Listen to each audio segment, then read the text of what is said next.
ತಮ್ಮ ಸಂಘಟನೆಗೆ ಸೇರುವಂತೆ ಐಸಿಸ್ ಉಗ್ರರು ಸಾರ್ವಜನಿಕ ಸ್ಥಳದಲ್ಲಿ ಪೋಸ್ಟರ್ ಅಂಟಿಸಿರುವ ಘಟನೆ ಬಿಹಾರದಲ್ಲಿ ರೋಹ್ಟಾಸ್ನಲ್ಲಿ ನಡೆದಿದೆ.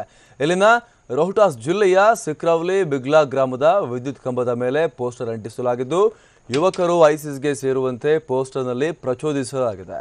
ಇದಲ್ಲದೆ ಸುತ್ತಲ ಪ್ರದೇಶದಲ್ಲೂ ಕೂಡ ಇದೇ ರೀತಿಯ ಪೋಸ್ಟರ್ಗಳನ್ನು ಅಂಟಿಸಲಾಗಿರುವುದು ಕಂಡುಬಂದಿದೆ.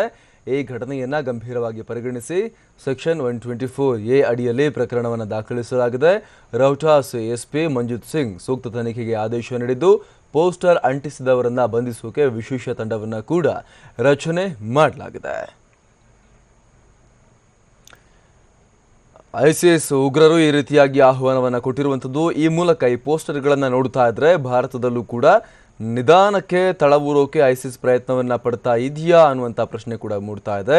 ಅದರಲ್ಲೂ ಕೂಡ ಪೊಲಿಟಿಕಲಿ ಸೆನ್ಸಿಟಿವ್ ಸ್ಟೇಟ್ ಆಗಿರುವಂತಹ ಬಿಹಾರದಲ್ಲಿ ಈ ರೀತಿಯ ಘಟನೆ ಆಗಿರುವಂಥದ್ದು. ಇಲ್ಲಿನ ರೋಹ್ಟಾಸ್ ಜಿಲ್ಲೆಯಲ್ಲಿ ವಿದ್ಯುತ್ ಕಂಬಗಳ ಮೇಲೆ ಐಸಿಸ್ಗೆ ಸೇರುವಂತೆ ಆಹ್ವಾನವನ್ನು ಕೊಟ್ಟು ಕರಪತ್ರಗಳನ್ನು ಅಂಟಿಸಲಾಗಿದೆ, ಪೋಸ್ಟರ್ಗಳನ್ನು ಅಂಟಿಸಲಾಗಿದೆ.